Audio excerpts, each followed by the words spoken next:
अगर मैं आपसे एक सवाल पूछूं कि पिछले 20 वर्षों में भारत में सबसे ज्यादा पैसा कहाँ बना? क्या सिर्फ रिलायंस में, क्या सिर्फ एचडीएफसी बैंक में, क्या सिर्फ इन्फोसिस में, या ऐसी कंपनियों में जिनका नाम 15-20 साल पहले बहुत कम लोग जानते थे? याद कीजिए, Titan, Astral, Page Industries, Bajaj finance, Dixon, Polycab, Deepak nitrite, Coforge, Persistent. इनमें से कई कंपनियां कभी स्मॉल कैप थीं, फिर मिड कैप बनी और आज भारत की सबसे सफल कंपनियों में गिनी जाती हैं। यानी सबसे बड़ी दौलत हमेशा बड़ी कंपनियों से नहीं बनती, बल्कि उन कंपनियों से बनती हैं जो बड़ी बनने के प्रोसेस में होती है। अब सवाल यह है कि क्या भारत एक बार फिर वैसे ही वेल्थ क्रिएशन साइकिल के दरवाजे पे खड़ा है? मेरा आंसर है हाँ। लेकिन उसका कारण मार्केट की तेजी नहीं है, उसका कारण इंटरेस्ट रेट भी नहीं है, उसका कारण इलेक्शंस भी नहीं है, बल्कि भारत की इकोनॉमी के अंदर एक बहुत बड़ा स्ट्रक्चरल चेंज शुरू हो चुका है। और अगर ये बदलाव अगले 5 से 10 वर्षों तक जारी रहा तो मुझे लगता है कि आने वाले वर्षों में क्वालिटी मिड कैप और क्वालिटी स्मॉल कैप कंपनियां भारत के वेल्थ क्रिएशन की सबसे बड़ी कहानी बन सकती हैं। लेकिन एक बात पहले साफ कर दूं, इस वीडियो का एम आपको स्मॉल कैप खरीदने के लिए कहना नहीं है, बल्कि आपको ये समझाना है कि पैसा आखिर बनता कैसे है। दोस्तों, मेरा नाम है सौरभ सुमन और मैं हूं आपका पर्सनल वेल्थ गाइड और आप देख रहे हैं मेरा चैनल इन्वेस्टिंग विद सौरभ। याद दिलाना चाहूंगा, मैं एक सेबी रजिस्टर्ड इन्वेस्टमेंट एडवाइजर नहीं हूं, इसलिए कोई भी निवेश करने से पहले अपने वित्तीय सलाहकार की राय जरूर ले लें। आज मार्केट में सबसे बड़ी गलती क्या हो रही है? आजकल सोशल मीडिया खोलिए, हर जगह एक ही चर्चा है। मिड कैप महंगे हैं, स्मॉल कैप बबल में है, लार्ज कैप सेफ होता है उनके कंपैरिजन में। लेकिन मार्केट इतना सीधा भी नहीं चलता, क्योंकि पूरे मिड कैप सेगमेंट को एक जैसा मान लेना वैसा ही है जैसे पूरे भारत को एक ही शहर समझ लेना। कुछ कंपनियां सिर्फ कहानी बेच रही हैं, कुछ कंपनियों का प्रॉफिट है नहीं, कुछ पर डेब्ट बहुत ज़्यादा है, कुछ केवल थीम्स के भरोसे चल रही हैं। लेकिन इसी मार्केट में ऐसी भी कंपनियां हैं जो लगातार सेल्स बढ़ा रही हैं, प्रॉफिट बढ़ा रही हैं, एक्सपोर्ट्स बढ़ा रही हैं, मार्केट शेयर कैप्चर कर रही हैं और ग्लोबल कंपनीज से ऑर्डर भी ले रही हैं। मार्केट इन्हीं कंपनियों को लंबे समय में रिवॉर्ड करता है। मार्केट आखिर चलता कैसे है? एक बहुत इंपॉर्टेंट बात समझिए। मार्केट न्यूज़ पे नहीं चलता, मार्केट इकोनॉमिक साइकिल पर चलता है। जब आईटी साइकिल आता है तो आईटी कंपनियां दौड़ती हैं, जब हाउसिंग साइकिल आता है तो cement, steel, tiles, pipes, electrical सब भागते हैं।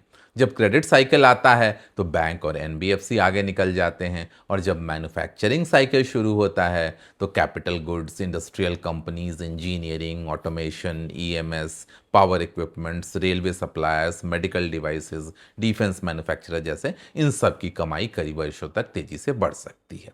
और यही कारण है कि एक इंटेलिजेंट इन्वेस्टर प्राइस से पहले साइकिल पहचानने की कोशिश करता है। क्या भारत वास्तव में एक नए इकोनॉमिक साइकिल में एंटर कर चुका है?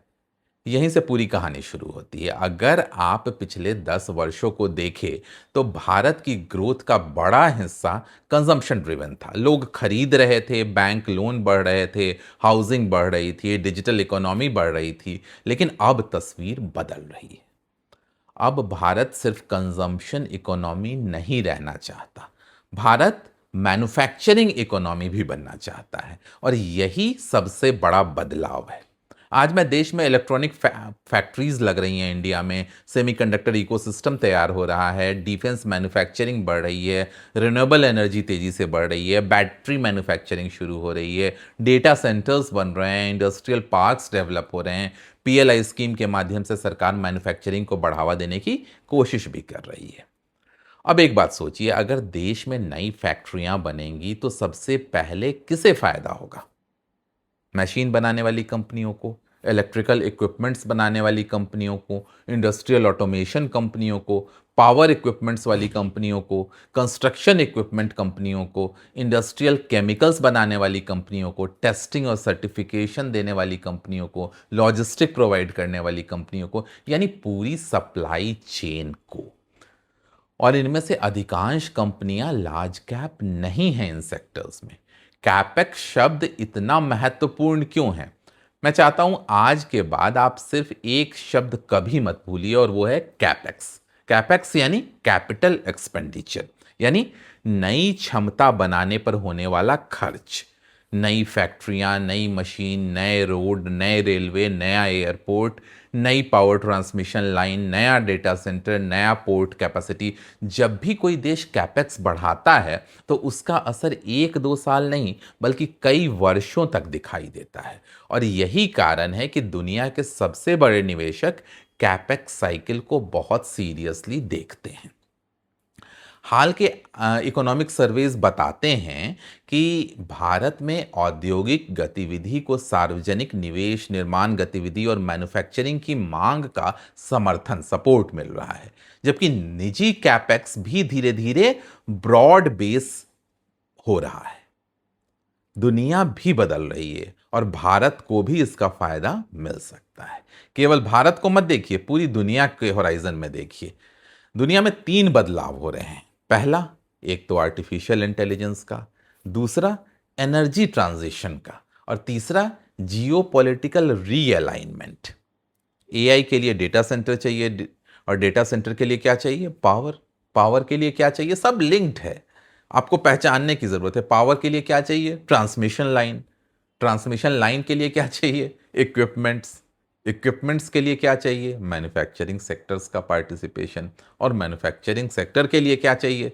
पूरी सप्लाई चेन चाहिए। यानी एक चेंज पूरे साइकिल में दूसरे चेंज को जन्म दे रहा है। और कई ग्लोबल एनालिस्ट्स का मानना है कि एशिया एक नए इंडस्ट्रियल सुपर साइकिल की ओर बढ़ रहा है, जहां एआई, इंफ्रास्ट्रक्चर, रिन्यूएबल एनर्जी और डिफेंस स्पेंडिंग आने वाले वर्षों में इन्वेस्टमेंट का बड़ा बेस बन सकता है। चाइना प्लस वन भारत के लिए बहुत बड़ी अपॉर्चुनिटी। कुछ वर्षों पहले तक पूरी दुनिया मैन्युफैक्चरिंग के लिए लगभग पूरी तरह चाइना पर डिपेंडेंट थी, लेकिन Covid pandemic, supply chain disruption और जियोपॉलिटिकल टेंशन के बाद बहुत सी ग्लोबल कंपनियां अब अपना रिस्क कम करना चाहती हैं। इसलिए चाइना प्लस वन की स्ट्रैटेजी बढ़ रही है। इसका अर्थ यह नहीं है कि चाइना खत्म हो जाएगा, इसका अर्थ केवल इतना है कि ग्लोबल कंपनीज अब दूसरा मैन्युफैक्चरिंग बेस भी चाहती हैं चाइना के अलावा, और इंडिया उन देशों में शामिल है जो इस बदलाव का बहुत बड़ा फायदा उठा सकते हैं। लेकिन सबसे बड़ा सवाल, अगर ये सब इतना अच्छा है तो क्या हर मिड कैप खरीद ही लें चलकर स्टॉक मार्केट में? बिल्कुल नहीं। यही 90% रिटेल इन्वेस्टर गलती कर देते हैं। वे थीम खरीद लेते हैं, बिजनेसेस नहीं। वे स्टोरी खरीद लेते हैं, कैश फ्लो नहीं। वो प्राइस देखते हैं, क्वालिटी नहीं। और यही कारण है कि बुल मार्केट में भी बहुत सारे इन्वेस्टर्स पैसा नहीं बना पाते हैं। तो सबसे इंपॉर्टेंट क्वेश्चन, पैसा आखिर बनेगा कैसे फिर? क्योंकि हर कैपेक्स साइकिल हर सेक्टर को बराबर फायदा नहीं पहुंचाता। कुछ सेक्टर सिर्फ थोड़ा बदलते हैं, कुछ सेक्टर जीडीपी के बराबर बढ़ते हैं, लेकिन कुछ सेक्टर जीडीपी से कई गुना ज़्यादा तेजी से बढ़ते हैं। और यही सबसे बड़ी वेल्थ क्रिएशन भी होती है। तो इन सब का जीस्ट फाइनल, सबसे आपका इंटरेस्टिंग सेक्शन, किन सेक्टर्स को फायदा होगा? Capital goods. अगर मुझे पूरे भारतीय मार्केट का सबसे महत्वपूर्ण एक सेक्टर चुनना हो तो मैं चुनूंगा कैपिटल गुड्स को। क्यों? क्योंकि जब भी देश में नई फैक्ट्रीज बनती हैं, सबसे पहले मशीन खरीदनी पड़ती है। इंडस्ट्रियल मोटर्स चाहिए, ट्रांसफार्मर चाहिए, स्विच गियर्स चाहिए, ऑटोमेशन चाहिए, हैवी इंजीनियरिंग चाहिए, बॉयलर्स चाहिए, कॉम्प्रेसर्स चाहिए, क्रेन चाहिए, रोबोटिक्स चाहिए, इंडस्ट्रियल सॉफ्टवेयर चाहिए। यानी जब मैन्युफैक्चरिंग बढ़ती है तो सबसे पहले कैपिटल गुड कंपनियों की ऑर्डर बुक बढ़ती है। आज कई भारतीय इंजीनियरिंग कंपनियों की ऑर्डर बुक इतिहास के सबसे हाईएस्ट लेवल पे है। कुछ कंपनियों के पास 2 से 3 वर्षों तक का काम पहले से ही ऑर्डर बुक में मौजूद है। यानी रेवेन्यू की विजिबिलिटी पहले से दिखाई दे रही है। और यही कारण है कि मैं हमेशा कहता हूं, बुल मार्केट चार्ट्स देखकर नहीं, ऑर्डर बुक देखकर पहचानिए। एक इंपॉर्टेंट चेंज ये हुआ कि पहले इंडिया मशीन इंपोर्ट करता था, आज भारत मशीन बना भी रहा है। चाहे वो हाई वोल्टेज इक्विपमेंट्स हो, इंडस्ट्रियल ऑटोमेशन हो, पावर इक्विपमेंट्स हो, फैक्ट्री ऑटोमेशन हो, इन सब में इंडिया की कैपेसिटी बढ़ रही है और यही स्ट्रक्चरल चेंज अगले कई वर्षों तक ग्रोथ को सपोर्ट कर सकता है। दूसरा सेक्टर पावर इंफ्रास्ट्रक्चर। अब बात करते हैं एआई। आज पूरी दुनिया आर्टिफिशियल इंटेलिजेंस की बात कर रहे हैं, लेकिन एआई चलता किस पे है? मैंने पहले बोला इलेक्ट्रिसिटी पे। एक एआई डेटा सेंटर हजारों घरों जितनी बिजली खपत अकेले कर लेता है।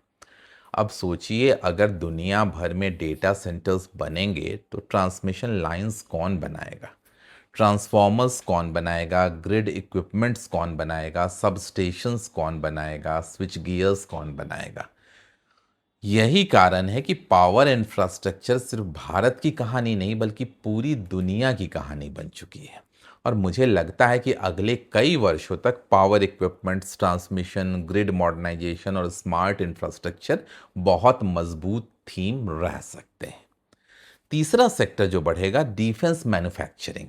पहले इंडिया दुनिया का सबसे बड़ा डिफेंस इंपोर्टर था, लेकिन आज कंडीशन बदल रही है। सरकार लगातार इंडिजनाइजेशन पे जोर दे रही है, यानी जो इक्विपमेंट पहले विदेश से आता था उसे भारत में बनाने की कोशिश हो रही है। चाहे वो मिसाइल सिस्टम्स हो, इलेक्ट्रॉनिक वॉरफेयर हो, naval equipments, radar, drone technology, aerospace components, precision engineering, इन सभी क्षेत्रों में नई कैपेसिटी डेवलप हो रही है। और ध्यान दीजिए, इनमें से कई कंपनियां लार्ज कैप नहीं हैं, यानी पूरा इकोसिस्टम मिड कैप और स्मॉल कैप कंपनियों से बना हुआ है। चौथा सेक्टर इलेक्ट्रॉनिक मैन्युफैक्चरिंग। अगर मैं अगले 10 वर्षों का एक मेगा ट्रेंड चुनूं तो शायद इलेक्ट्रॉनिक मैन्युफैक्चरिंग होगा। कुछ वर्ष पहले भारत मोबाइल फ़ोन इंपोर्ट करता था, आज इंडिया दुनिया के सबसे बड़े स्मार्टफोन मैन्युफैक्चरर में शामिल हो चुका है। लेकिन ये तो केवल शुरुआत है। अब लैपटॉप हो, server, networking equipments, consumer electronics, wearables, medical electronics, automotive electronics, इन सभी क्षेत्रों में मैन्युफैक्चरिंग बढ़ रही है इंडिया में। लेकिन एक और बड़ा बदलाव हो रहा है। पहले भारत केवल असेंबली करता था, अब धीरे धीरे वैल्यू एडिशन भी बढ़ रही है। PCB assembly, precision components, mechanical parts, battery PACS, power module, electronic components, सब का इकोसिस्टम इंडिया में डेवलप हो रहा है। यानी ग्रोथ केवल एक कंपनी की नहीं, पूरे इकोसिस्टम की हो सकती है। पांचवा जो सेक्टर मुझे लगता है, हेल्थ केयर का नया चेहरा। जब लोग हेल्थ केयर सुनते हैं तो उनके दिमाग में सिर्फ फार्मा आता है, लेकिन हेल्थ केयर अब केवल दवा का बिजनेस बनाना नहीं है। आज हेल्थ केयर का मतलब है hospitals, diagnostics, medical devices, surgical equipments, digital health care software, biotechnology, CDMO, clinical research, artificial intelligence based diagnostic chains, यानी पूरा इकोसिस्टम बदल चुका है। और सबसे अच्छी बात, इनमें से कई बिजनेसेस एसेट लाइट हैं, हाई मार्जिन हैं और ग्लोबल अपॉर्चुनिटी रखते हैं। आखिर सीडीएमओ इतना इंपॉर्टेंट क्यों है? सीडीएमओ यानी contract development and manufacturing organisation. Simple भाषा में दुनिया की बड़ी फार्मा कंपनीज अपनी रिसर्च और मैन्युफैक्चरिंग किसी किसी खास कंपनियों को आउटसोर्स करती हैं। जैसे आईटी इंडस्ट्री में आउटसोर्सिंग हुई, वैसे ही हेल्थ केयर में भी आउटसोर्सिंग बढ़ रही है और इंडिया इन क्षेत्र में धीरे धीरे ग्लोबल हब बनने की दिशा में आगे बढ़ रहा है। छठा सेक्टर जो मुझे लगता है, मेडिकल डिवाइसेस। आने वाले 10 वर्षों का सबसे under estimated sector medical devices हो सकता है, क्योंकि भारत अभी भी बहुत सारे मेडिकल इक्विपमेंट्स इंपोर्ट करता है, लेकिन कंडीशन बदल रही है। Diagnostic equipment, surgical instrument, implants, monitoring devices, hospital equipments, imaging products, इन सभी में डोमेस्टिक मैन्युफैक्चरिंग बढ़ सकती है। और याद रखिए, मेडिकल डिवाइसेस सिर्फ भारत की कहानी नहीं है, ये एक्सपोर्ट स्टोरी भी बन सकती है। सातवां सेक्टर जो मुझे लगता है, रेलवे। सिर्फ ट्रेन नहीं होती रेलवे, रेलवे पूरा इंडस्ट्रियल इकोसिस्टम है। Signals, electrical systems, track equipments, bridges, safety system, rolling stocks, wagons, station redevelopment, electrification, automation, हर प्रोजेक्ट पे दर्जनों कंपनियां काम कर रही हैं। यानी रेलवे कैपेक्स केवल एक सरकारी खर्च नहीं है, बल्कि सैकड़ों प्राइवेट बिजनेसेस की ग्रोथ स्टोरी बन सकता है। आठवां सेक्टर, डेटा सेंटर। अब एक सवाल, अगर AI, cloud computing, digital payments, OTT, online gaming और डिजिटल इकोनॉमी लगातार ये सब बढ़ेगी, तो डेटा सेंटर कहाँ रखा जाएगा? डेटा सेंटर्स में। लेकिन डेटा सेंटर सिर्फ एक बिल्डिंग नहीं होता, उसमें चाहिए जो मैंने आपको बताया, कूलिंग, पावर, डीजल बैकअप होना चाहिए, फायर प्रोटेक्शन भी होना चाहिए, ऑप्टिकल फाइबर्स चाहिए उन्हें बहुत ज़्यादा, सिक्योरिटी भी चाहिए, इलेक्ट्रिकल इक्विपमेंट्स भी चाहिए, ऑटोमेशन चाहिए। यानी एक डेटा सेंटर दर्जनों इंडस्ट्रीज़ को बिजनेस देता है। और यही वजह है कि मैं केवल सेक्टर नहीं देखता, यही वजह है कि मैं आपको एक कंपनी का नाम नहीं बता रहा हूँ, पूरी वैल्यू चेन मुझे क्लियरली दिखाई दे रही है इस डेटा सेंटर थीम में। क्योंकि कई बार सबसे ज़्यादा पैसा हीरो जो दिखती है कंपनी उसमें नहीं बनता, उसकी सप्लायर कंपनीज में बनता है। उदाहरण के लिए, अगर ईवी, इलेक्ट्रिक व्हीकल्स बढ़े तो सिर्फ कार कंपनीज नहीं, battery, connectors, electronics, software, testing, charging infrastructure सब बढ़ते हैं। अगर एआई बढ़े तो सिर्फ चिप कंपनी नहीं बढ़ेगी, power equipments, cooling, electrical, data centre, transmission, सब रिलेटेड कंपनियों को फायदा होगा। और यही कंपाउंड वेल्थ क्रिएशन का तरीका है। लेकिन एक बहुत बड़ा खतरा भी है, मैं आपको सावधान करना चाहता हूं, हर ट्रेंडिंग सेक्टर अच्छा इन्वेस्टमेंट नहीं होता। आज मार्केट में नैरेटिव बहुत बिकते हैं, एआई का narrative, EV, defence, railway, renewable, space, semiconductor, इन सभी थीम्स में कुछ शानदार कंपनियां हैं, लेकिन कुछ ऐसी भी हैं जिनके प्रॉफिट नहीं है, कैश फ्लो नहीं है, कर्ज बहुत ज़्यादा है, वैल्यूएशन बहुत महंगी है, फिर भी शेयर प्राइसेस ऊपर जा रही हैं। याद रखिए, थीम कभी भी पुअर बिजनेस को ग्रेट कंपनी नहीं बना सकती, और ग्रेट बिजनेसेस भी अगर बहुत महंगे वैल्यूएशन पे खरीद लिए जाएं तो रिटर्न खराब हो सकता है। इसलिए मैं हमेशा 5 बातें देखता हूं। क्या सेल्स लगातार बढ़ रही है? क्या ऑपरेटिंग मार्जिन सुधर रहा है? क्या फ्री कैश फ्लो बन रहा है? क्या मैनेजमेंट की कैपिटल एलोकेशन अच्छी है? क्या अगले 10 वर्षों तक इस बिजनेस की डिमांड बनी रह सकती है? अगर इन पांचों सवाल का जवाब यस है, तभी मैं उस कंपनी को गहराई से समझने की कोशिश करता हूं। अब सबसे महत्वपूर्ण प्रश्न, क्या इसका मतलब ये है कि लार्ज कैप का समय खत्म हो चुका है? बिल्कुल नहीं। और यही अधिकांश निवेशक सबसे बड़ी गलती कर बैठते हैं। मार्केट कभी भी या तो ये या फिर वो वाले प्रिंसिपल पे नहीं चलता, बल्कि हर साइकिल में लीडरशिप चेंज होती रहती है। और मुझे लगता है कि आज भारत उसी मोड़ पे खड़ा है। लार्ज कैप्स हमेशा पोर्टफोलियो की बैकबोन रहेंगे। सबसे पहले एक इल्यूजन आपका दूर कर देते हैं। मैं ये बिल्कुल नहीं कह रहा कि रिलायंस, एचडीएफसी, आईसीआईसीआई या लार्सन एंड टुब्रो या भारती एयरटेल जैसी कंपनियां अच्छे रिटर्न्स नहीं देंगी, ऐसा बिल्कुल नहीं है। ये कंपनियां भारत की सबसे मजबूत कंपनियां हैं, इनके पास कैश फ्लो है, कॉरपोरेट गवर्नेंस है, ब्रांड पावर है, ग्लोबल प्रेजेंस, और सबसे इंपॉर्टेंट, इकोनॉमिक डाउनटर्न में यही कंपनियां सबसे पहले आपके पोर्टफोलियो को संभालेंगी भी। लेकिन एक इन्वेस्टर के रूप में एक और सवाल आपको खुद से पूछना चाहिए। सवाल ये नहीं है कि कौन सी अच्छी कंपनी है, सवाल ये है कि अगले 5 वर्षों में सबसे तेज प्रॉफिट ग्रोथ कहाँ दिखाई दे सकती है। याद रखिए, शेयर प्राइस लंबी अवधि में प्रॉफिट के पीछे चलता है। अगर किसी कंपनी का प्रॉफिट हर साल 12% बढ़ रहा है, तो बहुत लंबे समय तक उसका शेयर प्राइस से 40% CAGR से नहीं चल सकता। लेकिन अगर कोई कंपनी 20 से 25-30% प्रॉफिट ग्रोथ दिखाती है, तो मार्केट उसे अलग वैल्यूएशन देना शुरू कर देता है। यही कंपाउंडिंग जन्म लेती है। मार्केट कैप नहीं, ग्रोथ रेट इंपॉर्टेंट है। मान लीजिए दो कंपनियां हैं, पहली कंपनी 20 लाख करोड़ रुपए की है, दूसरी कंपनी 20,000 करोड़ रुपए की है। अब पहली कंपनी को रेवेन्यू दोगुना करने के लिए 20 लाख करोड़ रुपए का नया बिजनेस जोड़ना पड़ेगा, लेकिन दूसरी कंपनी सिर्फ 20,000 करोड़ का नया बिजनेस जोड़कर दुगनी हो सकती है। और यही कारण है कि छोटी लेकिन मजबूत कंपनियां तेजी से बढ़ सकती हैं और यहीं सबसे बड़ी वेल्थ क्रिएशन भी होती है। एफआईआई आखिर कहाँ पैसा लगाते हैं? सबसे महत्वपूर्ण बात, रिटेल इन्वेस्टर अक्सर प्राइस देखकर इन्वेस्टमेंट करते हैं, लेकिन इंस्टीट्यूशनल इन्वेस्टर्स फ्यूचर अर्निंग देखकर निवेश करते हैं।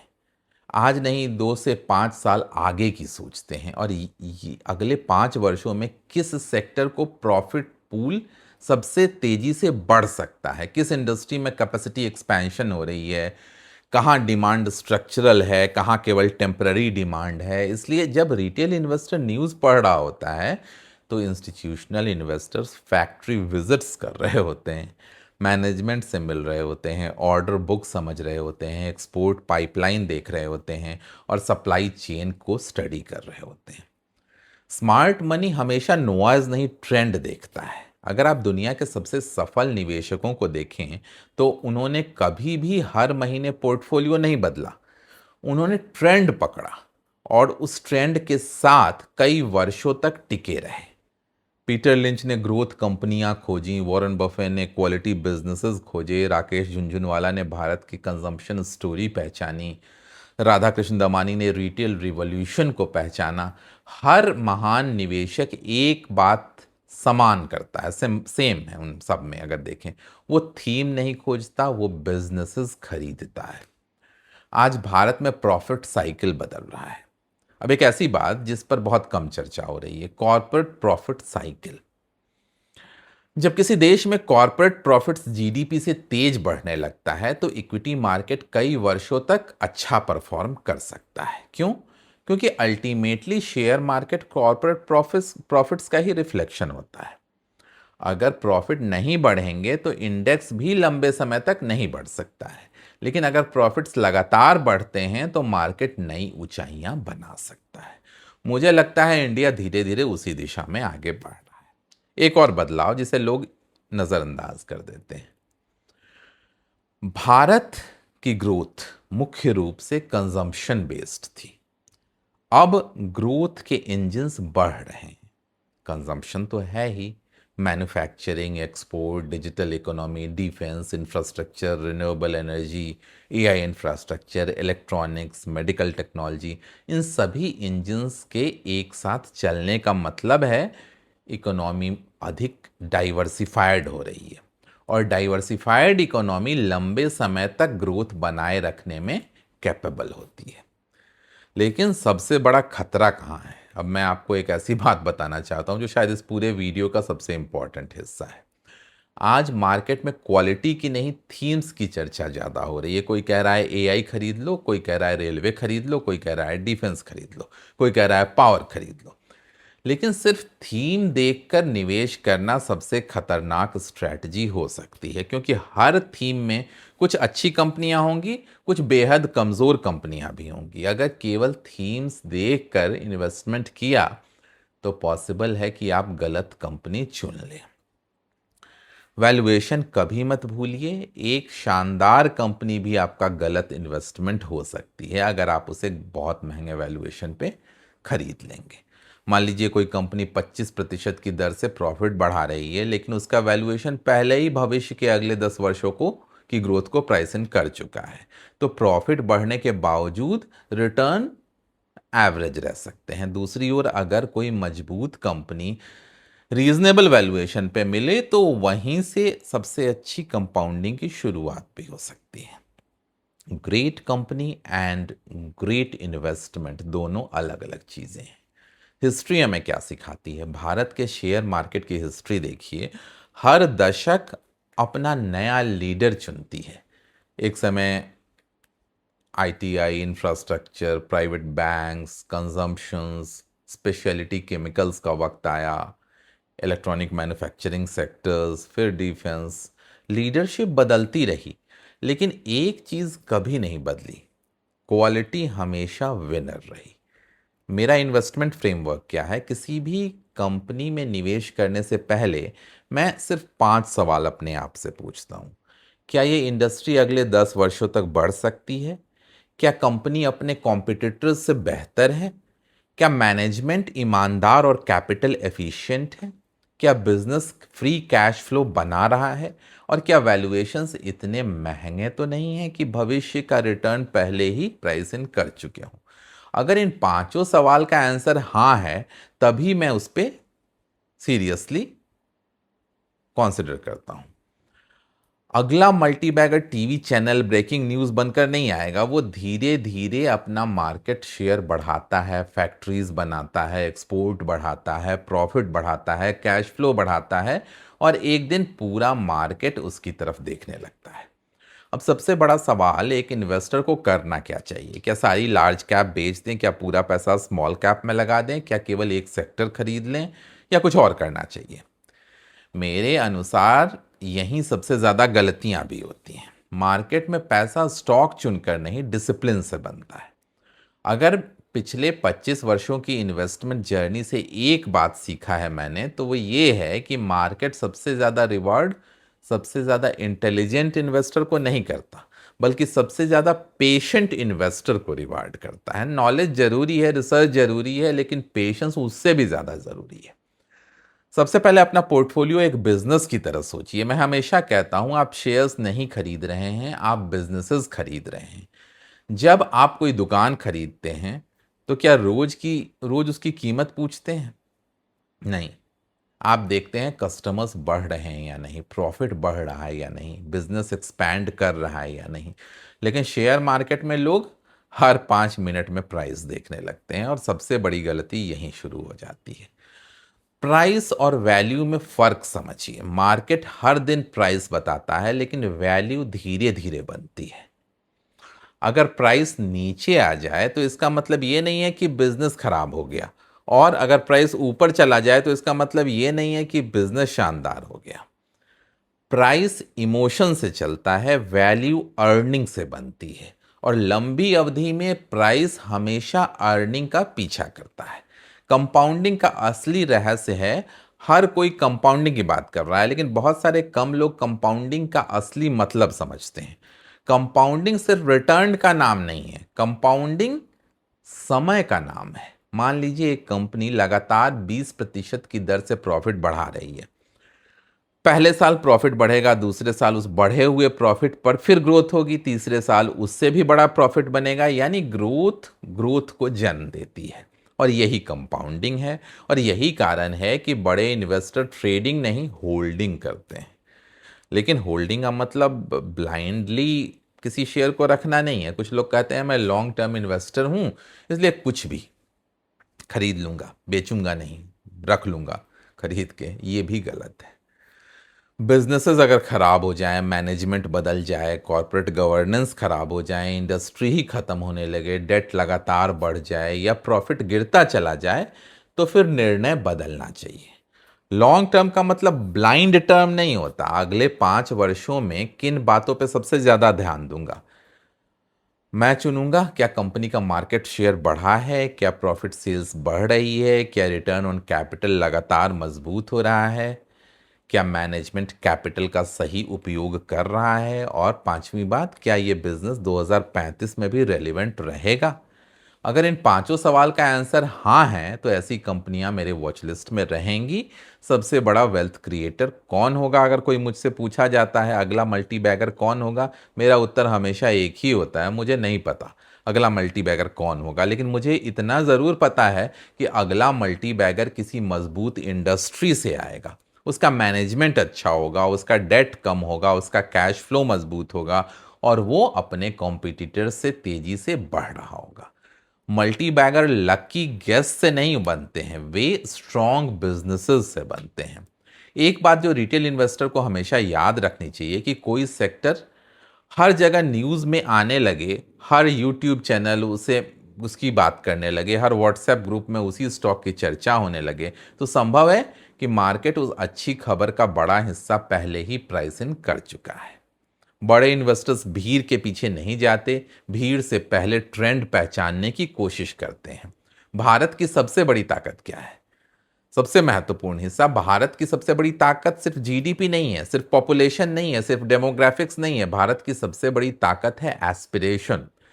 आज इंडिया कंज्यूम भी करना चाहता है, इंडिया मैन्युफैक्चर भी करना चाहता है, इंडिया इनोवेशन भी चाहता है, इंडिया एक्सपोर्ट भी करना चाहता है और टेक्नोलॉजी भी बनाना चाहता है और ग्लोबल सप्लाई चेन का हिस्सा भी बनना चाहता है। इतने सारे ग्रोथ इंजन्स एक साथ चलते हैं तो इकोनॉमी सिर्फ बड़ी नहीं होती बल्कि गहरी भी होती जाती है और यही लंबे समय की वेल्थ क्रिएशन की फाउंडेशन बनाती है। तो अगर मुझसे पूछा जाए कि अगले 5 वर्षों में मैं किस चीज़ पे सबसे ज़्यादा बुलिश हूँ, मेरा उत्तर है कि कोई एक स्टॉक नहीं होगा, कोई एक सेक्टर्स भी नहीं होगा, मेरा आंसर है इंडिया। क्योंकि मुझे लगता है इंडिया एक ऐसे इकोनॉमिक ट्रांसफॉर्मेशन के दौर में है जहां manufacturing, infrastructure, health care, technology, energy, digitisation और फिनेंशियलाइजेशन सभी एक साथ आगे बढ़ रहे हैं। और हिस्ट्री हमें यही सिखाती है कि जब किसी देश में इतने बड़े स्ट्रक्चरल चेंजेस एक साथ होते हैं तो सबसे ज़्यादा वेल्थ उसी देश में बनती है। लेकिन उस वेल्थ का बेनिफिट उन्हीं देशों को मिलता है जो नुआइज नहीं बिजनेसेस देखते हैं, शेयर प्राइसेस नहीं अर्निंग्स देखते हैं और जो एक क्वार्टर नहीं एक डिकेड की सोचते हैं। तो सबसे इम्पॉर्टेंट मैसेज कि अगर आप हर वीक एक नया हॉट स्टॉक खोज रहे हैं तो शायद आप वेल्थ नहीं बना पाएंगे।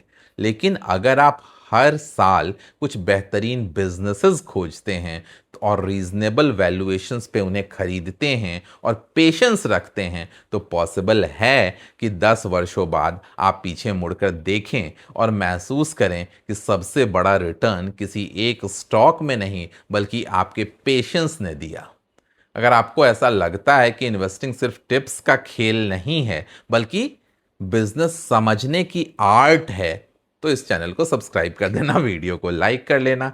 हम शॉर्ट टर्म ट्रेडिंग की बात नहीं करते हैं, लॉन्ग टर्म वेल्थ क्रिएशन की बात करते हैं। और अगर ये वीडियो ने आपको सोचने पे मजबूर कर दिया है तो इसे अपने दोस्तों के साथ शेयर कीजिए। जल्दी ही मिलेंगे ऐसे किसी आई ओपनिंग वीडियो के साथ। तब तक के लिए सौरभ सुमन साइनिंग ऑफ।